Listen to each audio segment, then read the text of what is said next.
वफाकी बजट 10 जून को आएगा। सिंध का बजट 13 जून को पेश किया जाएगा। वफाक से आदाद शुमार मिलने के बाद फैसला करेंगे तनख्वाहें कितनी बढ़ाएं। महंगाई से अवाम पर बोझ बढ़ गया, तनख्वाहदार तबके को रिलीफ दिया जाएगा। वज़ीर आला सिंध मुराद अली शाह की 7 शरीफ मीडिया से गुफ्तगू, कहा कि वफाक भी तनख्वाहदार तबके को टैक्स में रिलीफ देगा। सैलाब मुतासरीन के लिए 10 लाख घर मुकम्मल हो गए, बाकी की तामीर जारी है। PTI ने पहले भी एहतजाज किया, अब अदालतों पर तवज्जो देनी चाहिए, केसेस मजबूत करना चाहिए। बजट इंशाल्लाह 13 जून को लाएंगे।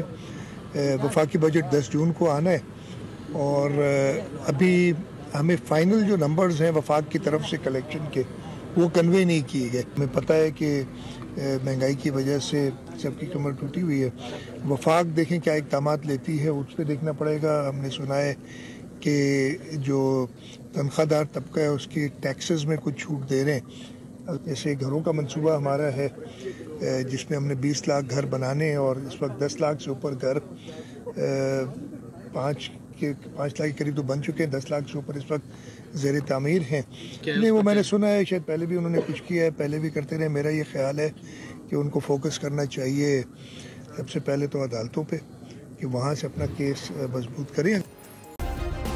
सब्सक्राइब करें और बेल दबाएं ताकि कोई खबर रह न जाए।